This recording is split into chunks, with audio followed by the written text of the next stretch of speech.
The Legends of King Arthur and His Knights. Chapter 7. Chapter 7. King Arthur and Sir Accolon of Gaul. Being now happily married, King Arthur for a season took his pleasure with great tournaments and justs and huntings. So once upon a time the king and many of his knights rode hunting in a forest, and Arthur, King Urience, and Sir Accolon of Gaul followed after a great hart, and being all three well mounted, they chased so fast that they outsped their company, and left them many miles behind, but riding still as rapidly as they could go, at length their horses fell dead under them. Then being all three on foot, and seeing the stag not far before them, very weary and nigh spent, "What shall we do?" said King Arthur, "for we are hard bested." "Let us go on afoot," said King Urience, "till we can find some lodging." At that they saw the stag lying upon the bank of a great lake, with a hound springing at his throat, and many other hounds trooping towards him. So, running forward, Arthur blew the death note on his horn, and slew the hart. Then lifting up his eyes he saw before him on the lake a barge, all draped down to the water's edge with silken folds and curtains, which swiftly came towards him and touched upon the sands, but when he went up close and looked in, he saw no earthly creature. Then he cried out to his companions, "Sirs, come ye hither, and let us see what there is in this ship." So they all three went in, and found it everywhere throughout furnished, and hung with rich draperies of silk and gold. By this time eventide had come, when suddenly 100 torches were set up on all sides of the barge, and gave a dazzling light, and at the same time came forth 12 fair damsels, and saluted King Arthur by his name, kneeling on their knees, and telling him that he was welcome and should have their noblest cheer, for which the king thanked them courteously. Then did they lead him and his fellows to a splendid chamber, where was a table spread with all the richest furniture, and costliest wines and viands, and there they served them with all kinds of wines and meats, till Arthur wondered at the splendor of the feast, declaring he had never in his life supped better or more royally. After supper they led him to another chamber than which he had never beheld a richer, where he was left to rest. King Urience also and Sir Accolon were each conducted into rooms of like magnificence. And so they all three fell asleep, and being very weary slept deeply all that night. But when the morning broke, King Urience found himself in his own house in Camelot, he knew not how, and Arthur awaking found himself in a dark dungeon, and heard around him nothing but the groans of woeful knights, prisoners like himself.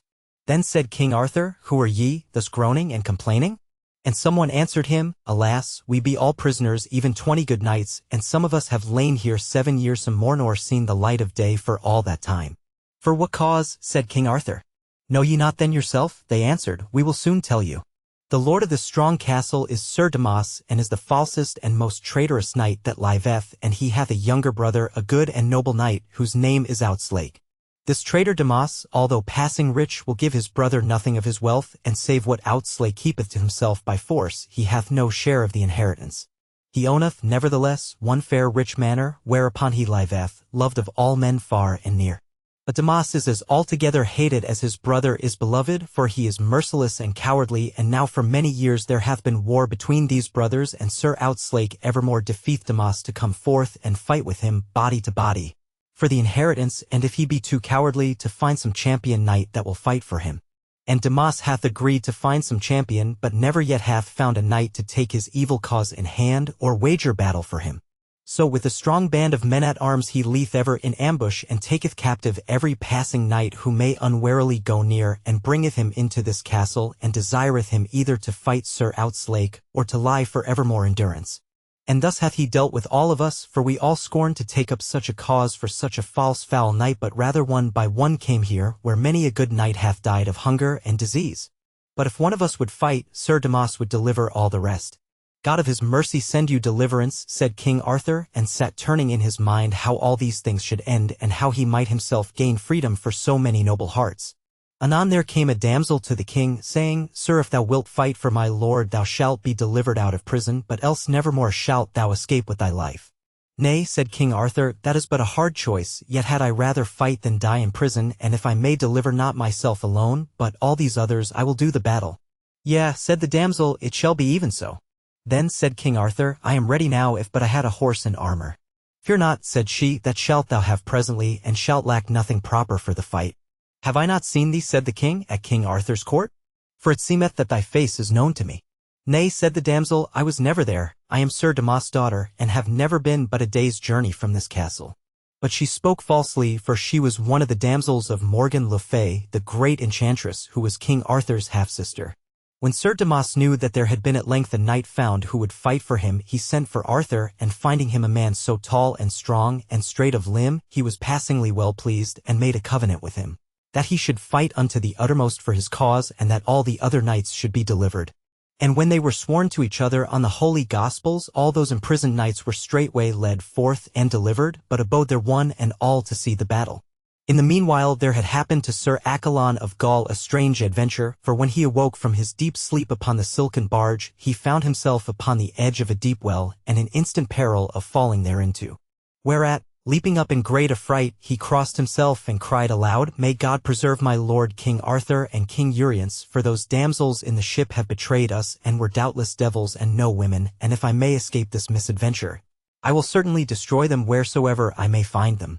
With that there came to him a dwarf with a great mouth and a flat nose, and saluted him, saying that he came from Queen Morgan le Fay.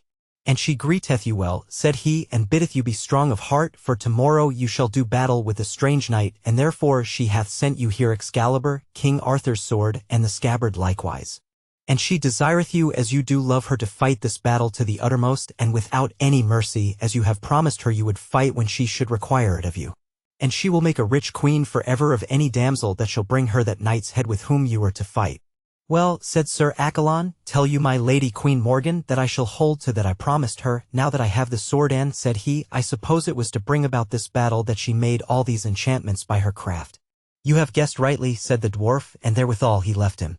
Then came a knight and lady, and 6 squires, to Sir Accolon, and took him to a manor house hard by, and gave him noble cheer, and the house belonged to Sir Outzlake, the brother of Sir Damas, for so had Morgan le Fay contrived with her enchantments.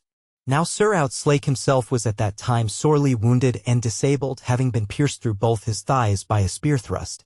When therefore Sir Damas sent down messengers to his brother, bidding him make ready by tomorrow morning, and be in the field to fight with a good knight, for that he had found a champion ready to do battle at all points, Sir Outzlake was sorely annoyed and distressed. For he knew he had small chance of victory, while yet he was disabled by his wounds. Notwithstanding, he determined to take the battle in hand, although he was so weak that he must needs be lifted to his saddle. But when Sir Accolon of Gaul heard this, he sent a message to Sir Outzlake offering to take the battle in his stead, which cheered Sir Outzlake mightily, who thanked Sir Accolon with all his heart and joyfully accepted him. So on the morrow King Arthur was armed and well horsed, and asked Sir Damas, When shall we go to the field? Sir, said Sir Damas, you shall first hear mass. And when mass was done, there came a squire on a great horse, and asked Sir Damas if his knight were ready, for our knight is already in the field. Then King Arthur mounted on horseback, and there around were all the knights, and barons, and people of the country, and 12 of them were chosen to wait upon the 2 knights who were about to fight. And as King Arthur sat on horseback, there came a damsel from Morgan le Fay, and brought to him a sword made like Excalibur, and a scabbard also, and said to him, Morgan le Fay sendeth you here your sword for her great love's sake. And the king thanked her, and believed it to be as she said, but she traitorously deceived him, for both sword and scabbard were counterfeit, brittle, and false, and the true sword Excalibur was in the hands of Sir Accolon. Then, at the sound of a trumpet, the champions set themselves on opposite sides of the field, and giving rein and spur to their horses urged them to so great a speed that each smiting the other in the middle of the shield, rolled his opponent to the ground, both horse and man. Then starting up immediately, both drew their swords and rushed swiftly together. And so they fell to eagerly and gave each other many great and mighty strokes. And as they were thus fighting, the damsel Vivian, Lady of the Lake, who loved King Arthur, came upon the ground, for she knew by her enchantments how Morgan le Fay had craftily devised to have King Arthur slain by his own sword that day, and therefore came to save his life. And Arthur and Sir Accolon were now grown hot against each other, and spared not strength nor fury in their fierce assaults, but the king's sword gave way continually before Sir Accolon's, so that at every stroke he was sore wounded, and his blood ran from him so fast that it was a marvel he could stand.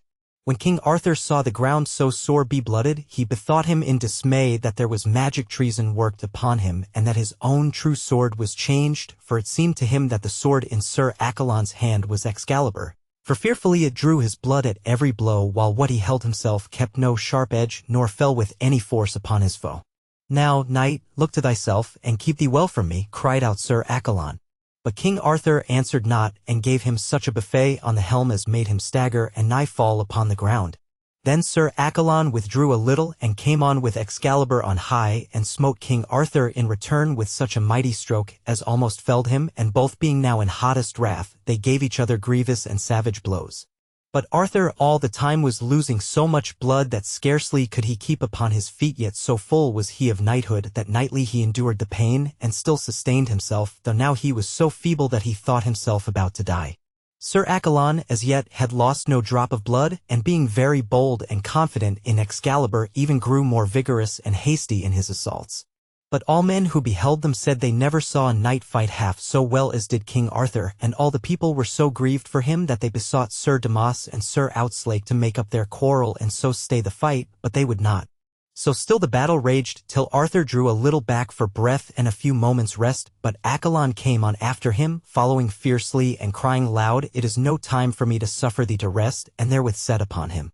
Then Arthur, full of scorn and rage, lifted up his sword and struck Sir Accolon upon the helm so mightily that he drove him to his knees, but with the force of that great stroke his brittle, treacherous sword broke short off at the hilt, and fell down in the grass among the blood, leaving the pommel only in his hand. At that, King Arthur thought within himself that all was over, and secretly prepared his mind for death, yet kept himself so nightly sheltered by his shield that he lost no ground, and made as though he yet had hope and cheer. Then said Sir Accolon, "Sir Knight, thou now art overcome and canst endure no longer, seeing thou art weaponless and hast lost already so much blood. Yet am I fully loath to slay thee. Yield, then, therefore, to me as recreant." "Nay," said King Arthur, "that may I not, for I have promised to do battle to the uttermost by the faith of my body while my life lasteth, and I had rather die with honor than live with shame, and if it were possible for me to die 100 times, I had rather die as often than yield me to thee, for though I lack weapons, I shall lack no worship, and it shall be to thy shame to slay me weaponless." "Aha!" shouted then Sir Accolon, "as for the shame, I will not spare. Look to thyself, Sir Knight, for thou art even now but a dead man." Therewith he drove at him with pitiless force, and struck him nearly down, but Arthur, evermore waxing in valor as he waned in blood, pressed on Sir Accolon with his shield, and hit at him so fiercely with the pommel in his hand, as hurled him 3 strides backwards. This, therefore, so confused Sir Accolon, that rushing up, all dizzy, to deliver once again a furious blow even as he struck, Excalibur, by Vivian's magic, fell from out his hands upon the earth. Beholding which, King Arthur lightly sprang to it, and grasped it, and forthwith felt it was his own good sword, and said to it, "Thou hast been from me all too long, and done me too much damage." Then spying the scabbard hanging by Sir Accolon's side, he sprang and pulled it from him, and cast it away as far as he could throw it, for so long as he had worn it, Arthur knew his life would have been kept secure. "O knight," then said the king, "thou hast this day wrought me much damage by the sword, but now art thou come to thy death, for I shall not warrant thee but that thou shalt suffer, ere we part, somewhat of that thou hast made me suffer." And therewithal King Arthur flew at him with all his might, and pulled him to the earth, and then struck off his helm, and gave him on the head a fearful buffet, till the blood leaped forth. "Now will I slay thee," cried King Arthur, for his heart was hardened, and his body all on fire with fever, till for a moment he forgot his knightly mercy. "Slay me thou mayest," said Sir Accolon, "for thou art the best knight I ever found, and I see well that God is with thee, and I, as thou hast, have promised to fight this battle to the uttermost, and never to be recreant while I live. Therefore shall I never yield me with my mouth, and God must do with my body what he will." And as Sir Accolon spoke, King Arthur thought he knew his voice, and parting all his blood-stained hair from out his eyes, and leaning down towards him, saw, indeed, it was his friend and own true knight. Then said he, keeping his own visor down, "I pray thee tell me of what country art thou, and what court?" "Sir Knight," he answered, "I am of King Arthur's court, and my name is Sir Accolon of Gaul." Then said the king, "O Sir Knight, I pray thee tell me who gave thee the sword, and from whom thou hadst it." Then said Sir Accolon, "Woe worth the sword, for by it I have gotten my death.